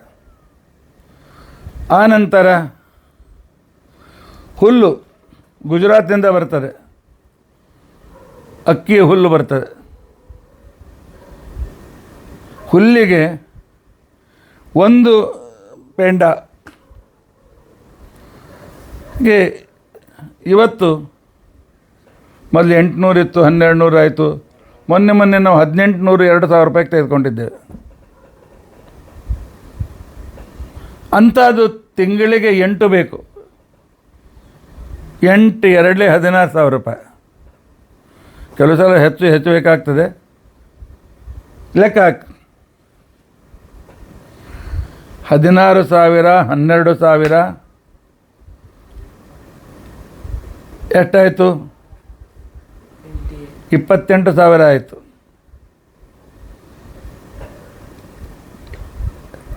ಇದಾದ ನಂತರ ಅವನಿಗೆ ಸಂಬಳ ಕೊಡಬೇಕು 12,000, ಡಾಕ್ಟರ್ ಖರ್ಚು, ಆ ನಂತರ ಗೊಬ್ಬರ ತೆಗೆಯುವ ಅದನ್ನು ಡಿಸ್ಪೋಸ್ ಮಾಡ್ತಕ್ಕಂಥ ಖರ್ಚು. ತಿಂಗಳಿಗೆ 50,000 ರಿಂದ 60,000 ರೂಪಾಯಿ ನನಗೆ ಖರ್ಚು ಬರ್ತಾಯಿದೆ. ನೀವು ಗೋದಾನ ಅಂತೇಳಿ ಕೊಡುವಾಗ ಈ ಹಸುವನ್ನು ಕೊಟ್ಟ ನಂತರ ಆಚಾರ್ಯರಿಗೆ ತಿಂಗಳಿಗೆ ಒಂದು ಹಸುವಿನ ಹಿಂದೆ 3,000 ರಿಂದ 5,000 ರೂಪಾಯಿ ಖರ್ಚು ಬರ್ತದೆ. ಅಷ್ಟು 1 ತಿಂಗಳದ್ದು 2 ತಿಂಗಳದ್ದು ಹಸುವಿನ ಆಹಾರವನ್ನು ಕೊಟ್ಟರೆ ಗೋಗ್ರಾಸ ಪುಣ್ಯ ಬರ್ತದೆ. ಆದರೆ ಇವತ್ತು ನಮಗೆ ದಕ್ಷಿಣೆ ಎಷ್ಟು ಕೊಡಬೇಕು ಗೊತ್ತಿಲ್ಲ. ಕೇಳಿದರೆ ಆಚಾರ್ಯ ವ್ಯಾಪಾರಿ ವೃತ್ತಿಯವರಿದ್ದಾರೆ ಅಂತ ಕರೀತಾರೆ, ಕೇಳದೇ ಇದ್ದರೆ ನಿಮಗೆ ಪುಣ್ಯ ಬರೋದಿಲ್ಲ. ಇಬ್ಬರಲ್ಲೂ ಕೂಡ ಕೋಆರ್ಡಿನೇಷನ್ ಚೆನ್ನಾಗಿರಬೇಕಾಗ್ತದೆ. ಏನೋ ವ್ಯವಹಾರ ಹೇಳ್ತಾ ಇದ್ದಾರೆ ಪುರಾಣ ಬಿಟ್ಟು ಆಚಾರ ಅಂತ ತಿಳ್ಕೊಳ್ಬೇಡಿ. ಇದು ಇವತ್ತಿನ ಜ್ವಲಂತ ಪ್ರಶ್ನೆ. ಯಜಮಾನರಿಗೆ ಏನಪ್ಪ ಬಂದಿರತಕ್ಕಂಥ ಪುರೋಹಿತರು ಭಾಳ ದಕ್ಷಿಣೆ ಹೇಳ್ತಾ ಇದ್ದಾರೆ ಅವ್ರ ಮನಸ್ಸಿನಲ್ಲಿ, ಪುರೋಹಿತರ ಮನಸ್ಸಿನಲ್ಲಿ ಏನಪ್ಪ ಶಾಸ್ತ್ರ ಗೊತ್ತಿಲ್ಲ ಬಿಟ್ಟಿಲ್ಲ ಏನೋ ಕೊಡ್ತಾ ಇದ್ದಾರೆ, ಅದರಿಂದ ಫಲ ಹೇಗೆ ಸಿಗಬೇಕು ಅಂತ ಪುರೋಹಿತರಿಗೆ ಚಿಂತೆ. ಆದ್ದರಿಂದ ಪುರೋಹಿತರಲ್ಲಿಯೂ ಕೂಡ ಯಾವ ಕಾರ್ಯಕ್ಕೆ ಶಾಸ್ತ್ರದಲ್ಲಿ ಎಷ್ಟು ದಕ್ಷಿಣೆ ಹೇಳಿದ್ದಾರೆ ಅದನ್ನು ಮಾಡಿದರೆ ಮಾತ್ರ ಆ ದಾನ, ಆ ಹೋಮ, ಆ ಜಪ, ಆ ಶ್ರಾದ್ದ ಇವು ಸಫಲ ಅಂತ ಅನಿಸ್ಕೊಳ್ತವೆ. ಅದಕ್ಕೋಸ್ಕರ ಹೇಳ್ತಾನೆ ಮೃತಂ ಯಜ್ಞಸ್ತು ಅದಕ್ಷಿಣ. ಇವತ್ತು ನಮ್ಮ ಪ್ರಾಕ್ಟಿಕಲ್ ಇರ್ತಕ್ಕಂಥ ಕ್ರಮವನ್ನು ನಮ್ಮ ಶಾಸ್ತ್ರ ಹೇಳ್ತಾ ಇದೆ. ನಾನು ಪ್ರವಚನ ಮಾಡುವಾಗ ನೀವು ನಮಗೆ ಅಷ್ಟು ದಕ್ಷಿಣೆ ಕೊಡಿ, ಎಷ್ಟು ಹಸುವಿಗೆ ಹುಲ್ ಕಡೆಯಿಂದ ನಾನು ಯಾರಿಗೂ ಕೇಳೋದಿಲ್ಲ, ಅದಕ್ಕೋಸ್ಕರ ಹೇಳ್ತಾ ಇಲ್ಲ. ಆದರೆ ಯಾರಾದರೂ ಒಬ್ರು ಹೇಳಬೇಕಲ್ಲ, ಏನಿದೆ ದಿನಕ್ಕೆ ಒಬ್ಬ ಬ್ರಾಹ್ಮಣನಿಗೆ ಊಟಕ್ಕೆ ಹಾಕದೇ ಇದ್ದರೆ ಅವತ್ತು ಊಟ ಮಾಡಿದ್ದು ಅದು ಕಳ್ಳತನ ಅಂತ ಅನಿಸ್ಕೊಳ್ತಾರೆ, ಅಸಾಕ್ಷಿಕ ಭೋಜನ ಅಂತ ಅನಿಸ್ಕೊಳ್ತಾರೆ. ಅದಕ್ಕೆ ದಿನಕ್ಕೆ ಒಬ್ಬ ಬ್ರಾಹ್ಮಣನ ಊಟ, ನೀವು ಹೋಟೆಲ್ಗೆ ಹೋದ ಬೆಲೆ ಬೇಕಾಗಿಲ್ಲ. ನಿಮ್ಮ ಹೋಟೆಲ್ನಲ್ಲಿ 500-600 ರೂಪಾಯಿ ಒಂದು ಸರಿಯಾದ ಅದು ಇದು ತಿಂದರೆ ಬರ್ತದೆ. ಒಂದು 200-300 ರೂಪಾಯಿ ಇಲ್ಲ ಬ್ರಾಹ್ಮಣನಿಗೋಸ್ಕರ, ಇಲ್ಲ ಗೋವಿನ ಆಹಾರಕ್ಕೋಸ್ಕರ 100ಕ್ಕೆ ಒಂದು 200 ರೂಪಾಯಿ 250 ರೂಪಾಯಿ ಒಂದು ಡಬ್ಬಿಯಲ್ಲಿ ಹಾಕಿಡಿ. ಆಗ ಅವತ್ತು ನೀವು ಮಾಡಿದ ಊಟ ಇದು ಭಗವತ್ ಪ್ರೀತಿಗೆ ಕಾರಣವಾಗ್ತದೆ. ಇಲ್ಲದೇ ಇದ್ದರೆ ಭಗವದ್ಗೀತೆಯಲ್ಲಿ ಪರಮಾತ್ಮ ಬಹಳ ಸ್ಪಷ್ಟವಾಗಿದ್ದಾರೆ, ಹೇಳಿದ್ದಾನೆ, ಏ ಪಚಂತಿ ಆತ್ಮಕಾರಣಾತ್. ಬ್ರಾಹ್ಮಣರ ಭೋಜನ ಅಥವಾ ಗೋಗ್ರಾಸ ಕೊಡದೆ ಯಾವ ವ್ಯಕ್ತಿ ಕೇವಲ ತನಗೋಸ್ಕರ ಅಡುಗೆ ಮಾಡಿಕೊಂಡು ಊಟ ಮಾಡ್ತಾನೆ, ಸಸ್ತೆ ಏನೋ ದಂಡಮರ್ಹತಿ, ಅವನು ಕಳ್ಳ, ಅವನಿಗೆ ಯಮಧರ್ಮರಾಜ ಅವನಿಗೆ ದಂಡ ಕೊಡ್ತೇನೆ ಅಂತ ಹೇಳಿದ್ದಾನೆ. ಇನ್ನು ಕೃಷ್ಣನ ಮಾತು ಸುಳ್ಳು ಅಂತ ಅನ್ಕೋತಿದ್ದು ನಿಮ್ಮ ಹಣೆ ಬರ, ನಾವೇನು ಮಾಡಲಿಕ್ಕಾಗೋದಿಲ್ಲ. ಆದರೆ ಇದನ್ನು ಪ್ರಾಕ್ಟಿಕಲ್ಲಾಗಿ ವಿಚಾರ ಮಾಡಬೇಕು. ನಾವು ಹೋಟೆಲ್ಗೆ ಹೋದರೆ ಒಬ್ಬ ವೇಟರಿಗೆ ಕೊಡ್ತಕ್ಕಂಥದ್ದನ್ನು ಕೂಡ ಕೆಟ್ಟದ್ದು, ನಾವು ಬ್ರಾಹ್ಮಣರಿಗೆ ದಕ್ಷಿಣೆ ಕೊಡೋದಿಲ್ಲ. ಇದರರ್ಥ ನಾನು ಹೋಟೆಲ್ ಹೋಗಿದ್ದೇನೆ ಅಂತ ತಿಳ್ಕೊಳ್ಬೇಡಿ, ಕೇಳಿದ್ದೇನೆ. ಅಲ್ಲಿನ ವೇಟರಿಗೂ ಇನ್ನೂ ಕೊಡಬೇಕಾಗ್ತಂತೆ, ಅದಕ್ಕೇನಂತ ನಂಗೆ ಗೊತ್ತಿಲ್ಲ, ಅದನ್ನು ಕೊಡಬೇಕಾಗ್ತದೆ. ಅದರಿಂದಾಗಿ ಯಾವ ವ್ಯಕ್ತಿ ಬಡತನದಿಂದ ಇನ್ನೊಬ್ಬರಿಗೆ ಕೈ ಒಡ್ತಾನೆ ಅವನು ಜೀವನ್ಮೃತ. ಯಾವ ರಾಷ್ಟ್ರದಲ್ಲಿ ಅರಾಜಕತೆ ಇದೆ, ಅನಾರ್ಚಿಸಮ್ ಇದೆ, ಆ ರಾಷ್ಟ್ರ ಮೃತ ರಾಷ್ಟ್ರ. ಯಾವ ಶ್ರಾದ್ದದಲ್ಲಿ ಒಬ್ಬ ವೇದಾಧ್ಯಯನ ಮಾಡಿದ, ಶಾಸ್ತ್ರಾಧ್ಯಯನ ಮಾಡಿದ ಬ್ರಾಹ್ಮಣ ಇಲ್ಲ, ಆ ಶ್ರಾದ್ದ ವ್ಯರ್ಥ, ಮೃತ ಶ್ರಾದ್ದ ಅದು. ಯಾವ ಹೋಮ ಹವನ ವ್ರತ ನಿಯಮ ಉಪವಾಸ ಉದ್ಯಾಪನೆ ಸರಿಯಾದ ದಕ್ಷಿಣೆ ಇಲ್ಲದೇ ಇದ್ದರೆ ಅದು ಕೂಡ ವ್ಯರ್ಥ, ಅದು ಮೃತವಾದಂತೆ, ಪುಣ್ಯವನ್ನು ಕೊಡೋದಿಲ್ಲ. ಇವು 4 ಮಾತುಗಳು ನಮ್ಮ ಜೀವನದಲ್ಲಿ, ಪ್ರತಿಯೊಬ್ಬರ ಜೀವನದಲ್ಲಿ ಬರತಕ್ಕಂಥ ಸಂದರ್ಭಗಳು. ಧರ್ಮರಾಜನ ಈ ಮಾತನ್ನು ಅರ್ಥ ಮಾಡಿಕೊಳ್ಬೇಕು. ಕಾದಿಕ್ ಕಿಂ ಉದಕಂ ಪ್ರೋಕ್ತಂ ಕಿಂ ಅನ್ನಂ ಕಿಂಚ ವೈವಿಷಂ ಶ್ರಾದ್ದಸ್ಯ ಕಾಲಂ ಆಖ್ಯಾಹಿ ತತಃ ಪಿಬ ಹರಸ್ವ ಚ. ಯಕ್ಷ ಕೇಳ್ತಾನೆ, ನಿಜವಾದ ದಿಕ್ಕು ಮಾರ್ಗ ಯಾವುದು? ಯಾವ ದಾರಿಗೆ ನಾವು ಹೋಗಬೇಕು? ನಾವು ಹೋಗುವ ಸರಿಯಾದ ದಾರಿ ಯಾವುದು? ಧರ್ಮರಾಜನ ಉತ್ತರ, ಸಂತೋ ದಿಕ್. ಸಜ್ಜನರು ಜ್ಞಾನಿಗಳು ಯಾವ ದಾರಿಗೆ ಹೋಗ್ತಾ ಇದ್ದಾರೆ, ಯಾವ ದಾರಿ ಅಂತ ಕರೀತಾ ಇದ್ದಾರೆ, ಅದೇ ನಮ್ಮ ಜೀವನದ ಉದ್ದೇಶ. ಇವತ್ತು ನಮ್ಮ ಗುರುಗಳು, ನಮ್ಮ ಪಾಠ ಹೇಳುವ ಗುರುಗಳು, ನಮ್ಮ ಪೀಠಾಧೀಶರಾಗಿರ್ತಕ್ಕಂಥ ಶ್ರೀ ಸತ್ಯಾತ್ಮ ತೀರ್ಥರಂಥ ಮಹಾನುಭಾವರು, ಎಲ್ಲ ಪೀಠದಲ್ಲಿರ್ತಕ್ಕಂಥ ಮಹಾನುಭಾವರು ಯಾವ ದಿಕ್ಕಿಗೆ ಹೊರಟಿದ್ದಾರೆ, ಅವರು ಎಷ್ಟು ಜಪ ಮಾಡ್ತಾರೆ, ಎಷ್ಟು ಅಧ್ಯಯನ ಮಾಡ್ತಾರೆ, ಎಷ್ಟು ಪ್ರವಚನ ಮಾಡ್ತಾರೆ, ಎಷ್ಟು ಶ್ರವಣ ಮಾಡ್ತಾರೆ, ದೇವರನ್ನು ಎಷ್ಟು ರೀತಿಯಿಂದ ವಿಧ ವಿಧದಿಂದ ಪೂಜಿಸ್ತಾರೆ, ಇದು ನಮ್ಮ ಗೋಲ್. ಯಾಕೆ? ಅವರ ಗೋಲ್ ಮೋಕ್ಷ ಆಗಿದೆ, ನಮ್ಮದು ಗೋಲ್ ಮೋಕ್ಷ ಆಗಿರಬೇಕು. ಎಲ್ಲ ಕಾಲದಲ್ಲಿ ಇದೇ ಮಾತನ್ನು ಹೇಳಿದ್ದಾರೆ.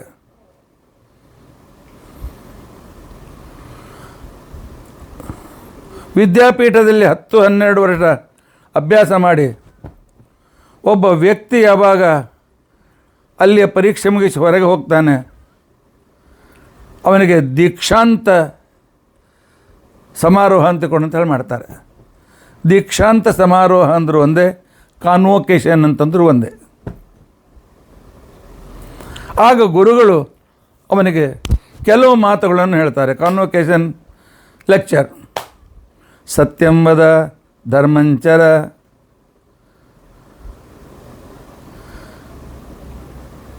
ಆನಂತರ ಸ್ವಾಧ್ಯಾಯಾನ್ಮ ಪ್ರಮದಿತವ್ಯಂ ಇತ್ಯಾದಿ ಉಪದೇಶಗಳನ್ನು ಕೊಡ್ತಾ ಕೊನೆಗೆ ಹೇಳ್ತಾರೆ, ಯದಿ ವಾ ವಿಚಿಕಿತ್ಸಾ ಸ್ಯಾತ್ ಏತತ್ರ ಬ್ರಾಹ್ಮಣ ಸಮ್ಮರ್ಷಿಣಃ ಯುಕ್ತಾ ಅಯುಕ್ತಾ ಅಲೋಕ್ಷಾ ಧರ್ಮಕಾಮಾಸ್ಯು ಯಥಾ ತೇ ತತ್ರ ವರ್ತೇರನ್ ತಥಾ ತತ್ರ ವರ್ತೇತಾಃ. ನೋಡಪ್ಪ, ನೀನು ನಿಮ್ಮ ಊರಿಗೆ ಅಥವಾ ಬೇರೆ ದೂರ ಊರಿಗೆ ಓದಿ ಧರ್ಮದ ಬಗ್ಗೆ ಸಂಶಯ ಬಂತು ನಿನಗೆ, ಆಚರಣೆ ಬಗ್ಗೆ, ನನ್ನ ಹತ್ರ ಬರಲಿಕ್ಕಾಗೋದಿಲ್ಲ. ಈಗೆಲ್ಲ ಸಾಧ್ಯ ಇದೆ, ಇಮಿಡಿಯೇಟ್ಲಿ ಮೊಬೈಲ್ನಿಂದ ಫೋನ್ ಮಾಡಲಿಕ್ಕೆ ಬರ್ತದೆ. ಆಗಿನ ಕಾಲಕ್ಕೆ ಇರಲಿಲ್ಲ. ಆಗ ನೀನು ಎಲ್ಲಿ ಇರ್ತೀರಿ ಆ ಊರಿನಲ್ಲಿ ಯಾರು ಸಿಟ್ಟಿಗೆ ಬಾರದೇ ಇರತಕ್ಕಂತಹ, ಧರ್ಮದಲ್ಲಿ ವಿಶ್ವಾಸ ಇರತಕ್ಕಂತಹ, ಅಲೋಕ್ಷಾಃ ಅರ್ಥ ಅರೂಕ್ಷಾಃ ಧರ್ಮಕಾಮಾಸ್ಯು, ಇಂತಹ ಸಜ್ಜನರು ಯಾವ ರೀತಿ ಆಚರಣೆ ಮಾಡ್ತಾರೆ ಅದೇ ರೀತಿ ನೀನು ಆಚರಣೆ ಮಾಡು, ಸಂಶಯ ಪಡಲಿಕ್ಕೆ ಹೋಗಬೇಡ. ಏ ಯಥಾ ತತ್ರ ವರ್ತೇರನ್ ತಥಾ ತತ್ರ ವರ್ತೇತಾಃ ಏಷ ಆದೇಶಃ ಏಷ ಉಪದೇಶಃ. ಕಾನ್ವೊಕೇಶನಲ್ಲಿ ಮಾತನ್ನು ಹೇಳ್ತಾರೆ. ಮನುಸ್ಮೃತಿಕಾರ ಹೇಳ್ತಾನೆ, ವಿದ್ವದ್ಭಿಃ ಸದ್ಭಿಃ ನಿತ್ಯಂ ಅದ್ವೇಷರಾಗಿಭಿಃ ಹೃದಯೇನ ಅಭ್ಯನುಜ್ಞಾತಃ ಯೋ ಧರ್ಮಸ್ಥಂ ನಿಬೋಧತ. ನೋಡಪ್ಪ, ಯಾವ ವಿದ್ವಾಂಸರು, ಸಜ್ಜನರಾದ ವಿದ್ವಾಂಸರು, ದ್ವೇಷ ರಾಗ ಇಲ್ಲದ ಇಂಪಾರ್ಸಿಯಲ್ ಆಗಿರತಕ್ಕಂಥ ವಿದ್ವಾಂಸರು, ಧರ್ಮಶಾಸ್ತ್ರವನ್ನು ಪ್ರಾಮಾಣಿಕವಾಗಿ ತಿಳಿದುಕೊಂಡು ಹೇಳುವ ವಿದ್ವಾಂಸರು ಯಾರಿದ್ದಾರೆ ಅವರ ಮಾತನ್ನು ಕೇಳು, ಅವರು ಹೇಗೆ ಆಚರಣೆ ಮಾಡ್ತಾರೆ ನೋಡು, ನಿನ್ನ ಮನಸ್ಸಿಗೆ ಕನ್ವಿಯನ್ಸ್ ಆದ ಮೇಲೆ ಅದನ್ನು ಮಾಡು. ಹೃದಯೇನ ಅಭ್ಯನುಜ್ಞಾತ ಯೋಧರ್ಮಸ್ತಂ ನಿಬೋಧತ. ನಮ್ಮ ಜೀವನದ ಗೋಲ್, ಇವತ್ತು ನಮಗೂ ಗೋಲ್ ಇದೆ, ಕಲಿಬೇಕು, ಕಷ್ಟಪಟ್ಟು ಕಲಿಬೇಕು, SSLC ಮಾರ್ಕ್ಸ್ ತೆಗೆದುಕೊಂಡು ಒಳ್ಳೆ ಕಾಲೇಜು, ಆನಂತರ 90 ಮೇಲೆ ಮಾರ್ಕ್ಸ್ ಇಂಜಿನಿಯರ್ ಅಥವಾ ಡಾಕ್ಟರ್ ಆಗಬೇಕು, ಫಾರಿನ್ಗೆ ಹೋಗಬೇಕು, ಲಕ್ಷಾಂತರ ರೂಪಾಯಿ ಗಳಿಸ್ಬೇಕು, ಮಜಾ ಮಾಡಬೇಕು, ಒಂದು ದಿವಸ ಪ್ರಾಣ ಬಿಡಬೇಕು. ಇಷ್ಟೇ ಉದ್ದೇಶ ಇವತ್ತು ನಮ್ಮದಿದೆ. ಇಲ್ಲ, ನಮ್ಮ ಉದ್ದೇಶ, ನಮ್ಮ ಸ್ವಾಮಿಗಳ ಉದ್ದೇಶ ಮೋಕ್ಷ.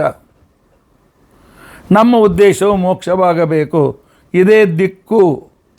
ಕಾ ದಿಕ್ ಯಾವುದು ಅಂತ ಕೇಳಿದ್ದಕ್ಕೋಸ್ಕರ ಧರ್ಮರಾಜ ಹೇಳ್ತಾನೆ, ಸಂತಹ ದಿಕ್. ಸಜ್ಜನರು ಯಾವ ದಾರಿಗೆ ಹೋಗ್ತಾರೆ ಅದೇ ನಮ್ಮ ಗೋಲ್, ನಮ್ಮ ಉದ್ದೇಶ, ನಮ್ಮ ಉದ್ದಿಷ್ಟ, ನಮ್ಮ ಆದರ್ಶ ಎಲ್ಲವೂ ಅದೇ.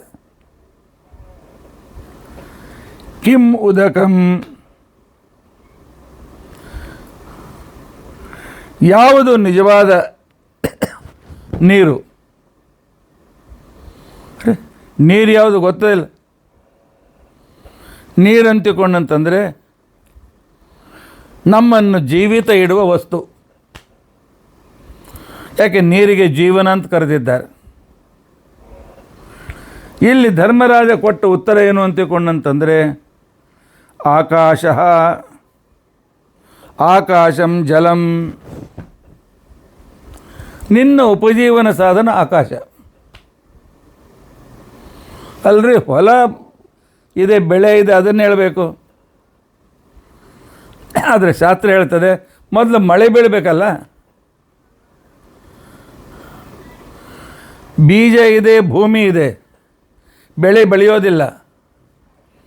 ನೀರು ಬಿದ್ದರೆ ಮಳೆ ಬೆಳೀತದೆ. ಅಸಾಧಾರಣ ಕಾರಣ ಪರ್ಜನ್ಯ, ಅದರ ನಂತರ ಕಾರಣ ಭೂಮಿ, ಅದರ ನಂತರ ಕಾರಣ ಬೀಜ, ಅದರ ನಂತರ ಕಾರಣ ರೈತ, ಅದರ ನಂತರ ಕಾರಣ ಎತ್ತು ಇಲ್ಲ ಟ್ರ್ಯಾಕ್ಟರ್, ಅದರ ನಂತರ ಕಾರಣ ನಾವು ಹಣ ಕೊಡ್ತೇವೆ ಅಂಥೇಳಿ ಹೊಲದಲ್ಲಿ ಅವನ್ನೆಲ್ಲ ಕೆಲಸ ಮಾಡಲಿಕ್ಕಾಗ್ತದೆ. ಆದ್ದರಿಂದ ಇಷ್ಟು ಅನೇಕ ಕಾರಣಗಳಿವೆ. ಆದರೆ ಪ್ರಮುಖ ಕಾರಣ, ಅಸಾಧಾರಣ ಕಾರಣ ಯಾವುದು? ಆಕಾಶ. ಅದಕ್ಕೋಸ್ಕರ ನಾವು ಆಕಾಶದಲ್ಲಿ ಮೋಡಗಳು ಬರಲಿ ಅಂತ ತಿಳ್ಕೊಂಡಂಥೇಳಿ, ಆಕಾಶದಿಂದ ಒಳ್ಳೆಯ ಮಳೆ ಆಗಲಿ ಅಂತ ತಿಳ್ಕೊಂಡಂಥೇಳಿ ಯಜ್ಞ ಯಾಗಾದಿಗಳನ್ನು ಮಾಡಬೇಕು. ದಿನಾಲು ವೈಶ್ವದೇವ ಯಜ್ಞ, ಅಮಾವಾಸ್ಯೆ ಹುಣ್ಣಿಮೆ ವಿಶೇಷ ಯಜ್ಞ, ವರ್ಷಕ್ಕೆ ಒಂದು ಸಲ ಆದರೂ ಮನೆಯಲ್ಲಿ ಪವಮಾನ ಹೋಮ, ವರ್ಷಕ್ಕೆ ಒಂದು ಸಲ ಆದರೂ ಭಾಗವತ ಹೋಮ. ನಾವು ಜೀವನದಲ್ಲಿ ಒಂದು ಸಲ ಮಾಡ್ತೀವೋ ಮಾಡೋದಿಲ್ಲ ಗೊತ್ತಿಲ್ಲ, ಆದರೆ ಒಂದು ಸಲ ಆದರೂ ಮಾಡಬೇಕು. ಎಲ್ಲ ಬಿಟ್ಟು ಹೋಗಿದೆ ಆ ಮಾತು ಬೇರೆ. ನನಗೆ ನೆನಪಿದೆ, ನಾನಿನ್ನೂ ಕಾಲೇಜಿನಲ್ಲಿ ವರ್ಕ್ ಮಾಡುವಾಗ ವರ್ಷಕ್ಕೆ ಏನಿಲ್ಲ ಅಂತಂದರೂ ಕೂಡ ಒಂದು 15-20 ಭಾಗವತ್ ಸಪ್ತಾಹ ಆಗ್ತಾಯಿತ್ತು. ಜನರಿಗೆ ಟೈಮ್ ಕೊಡಲಿಕ್ಕೆ ಆಗ್ತಾಯಿರಲಿಲ್ಲ. ಆಚಾರ್ಯ ನಮ್ಮನೇಲಿ ಭಾಗವತ್ ಸಪ್ತಾಹ ಮಾಡಿ, ನಮ್ಮನೇಲಿ ಭಾಗವತ್ ಸಪ್ತಾಹ ಮಾಡಿ. ಈಗ ಯಾರೂ ಇಲ್ಲ. ನಮ್ಮ ಮನೆಗೆ ಬಂದು ಹೇಳ್ರಿ ಅಂತನ್ನೋರು ವರ್ಷಕ್ಕೆ ಒಬ್ಬರೋ ಇಬ್ಬರೋ 3 ಜನ ಸಿಗ್ತಾರೆ. ಯಾಕೆ? ಮೀಡಿಯಾದಲ್ಲಿ ಸಿಗ್ತದೆ, ಮೀಡಿಯಾ ಉದ್ಧಾರವಾಯಿತು ಅಷ್ಟೇ. ನಿಮ್ಮನೆ ಉದ್ಧಾರ ಆಯಿತಾ? ಆಗಲಿಲ್ಲಲ್ಲ. ನವೇದ ಶಾಸ್ತ್ರಧ್ವನಿ ಖರ್ಚಿತಾನೆ. ಯಾವ ಮನೆಯಲ್ಲಿ ವೇದ ಶಾಸ್ತ್ರ ಪುರಾಣ ಇತ್ಯಾದಿಗಳ ಧ್ವನಿ ಆಗಲಿಲ್ಲ, ಅದು ಸ್ಮಶಾನಕ್ಕೆ ಸಮಾನ. ಅದಕ್ಕೆ ಯಜ್ಞಯಾಗಾದಿಗಳು ಆಗಬೇಕು. ಇದೇ ನಮಗೆ ನೀರು ಅಂತಿಕೊಂಡಂಥದ್ರೆ ಜೀವನ, ನಾವು ಜೀವಿತ ಇರುವ ಮುಖ್ಯ ಕಾರಣ. ಅರೆ, ನೀರು ಜೀವನ ಸಂಬಂಧ ಏನು? ಹೌದು, ಅಮರಕೋಶದಲ್ಲಿ ಹೇಳ್ತಾರೆ, ಉದಕಂ ಕಂ ಜೀವನಂ ವನಂ. ಉದಕ ಅಂದರೆ ನೀರು, ಕಮ್ ಅಂದರೆ ನೀರು, ಜೀವನ ಅಂದರೆ ನೀರು, ವನ ಅಂದರೆ ನೀರು. ಅದಕ್ಕೋಸ್ಕರವೇ ಭಗವಂತ ಭಗವದ್ಗೀತೆಯಲ್ಲಿ ಭಾಳ ಸ್ಪಷ್ಟವಾಗಿ ನಮಗೆ ಹೇಳ್ದ, ಯಜ್ಞಾತ್ ಭವತಿ ಪರ್ಜನ್ಯ. ಯಜ್ಞ ಮಾಡ್ರಪ್ಪ, ಪರ್ಜನ್ಯ ಸಿಗ್ತಾನೆ. ಪರ್ಜನ್ಯಾತ್ ಅನ್ನ ಸಂಭವ, ಅವನಿಂದ ನಿಮಗೆ ಅನ್ನ ಸಿಗ್ತದೆ, ಅದರಿಂದ ಉಪಜೀವನ ಮಾಡ್ತೀರಿ, ಅದರಿಂದ ನೀರು ಸಿಗ್ತದೆ, ನಿಮ್ಮ ಬಾಯಾರಿಕೆ ದೂರ ಮಾಡ್ಕೊಳ್ತೀರಿ ಅಂತ ತಿಳ್ಕೊಂಡಂತೇಳಿ.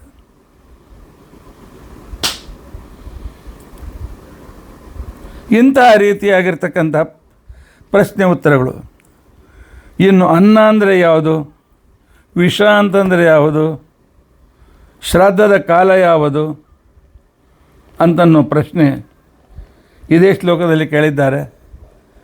ಈಗಾಗಲೇ 1 ಗಂಟೆ ಆದದರಿಂದಾಗಿ ಅವುಗಳ ಉತ್ತರ ನಾವು ನಾಳಿನ ದಿವಸ ತಿಳಿದುಕೊಳ್ಳಲಿಕ್ಕೆ ಪ್ರಯತ್ನಿಸೋಣ. ಇತಿ ಅದ್ಯ ಕಥಾ ಪ್ರಸಕ್ತಿ. ಶ್ರೀಕೃಷ್ಣಾರ್ಪಣಮಸ್ತು. ಶ್ರೀಕೃಷ್ಣಾರ್ಪಣ. ಅಕ್ಷಯಂ ಕರ್ಮಯಸ್ಯನ್ ಪರೇ ಉಗ್ರಂ ವೀರಂ ಮಹಾವಿಷ್ಣುಂ ಜ್ವಲಂತಂ ಸರ್ವತೋಮುಖಂ ನೃಸಿಂಹಂ ಭೀಷಣಂ ಭದ್ರಂ ಮೃತ್ಯುಮೃತ್ಯುಂ ನಮಾಮ್ಯಹಂ. ಅಚ್ಯುತಾನಂತ ಗೋವಿಂದ ಪ್ರಣತಾಮಾರ್ತ್ಯನಾಶನ ರೋಗಾನ್ಮಯನಾಶಯ ಶೇಷಾನ್ ಆಶು ಧನ್ವಂತರೇ ಹರೇ. ಅಕ್ಷಯಂ ಕರ್ಮಯಸ್ಮಿನ್ ಪರೇ ಸ್ವರ್ಪಿತಂ ಪ್ರಕ್ಷಯಂ ಯಾಂತಿ ದುಃಖಾನಿ ಅನ್ನಾಮತಃ. ಅಕ್ಷರೋ ಯೋಜರ ಸರ್ವದೇವಾಮೃತ ಕುಕ್ಷಿಗಮ್ಯಸ್ತ ವಿಶ್ವಂ ಸದಾಜಾದಿಕಂ ಪ್ರೀಣಯಾಮೋ ವಾಸುದೇವಂ ದೇವತಾಮಂಡಲ ಖಂಡಮಂಡನಂ. ಶ್ರೀಕೃಷ್ಣಾರ್ಪಣಮಸ್ತು. ಶ್ರೀಕೃಷ್ಣಾರ್ಪಣ.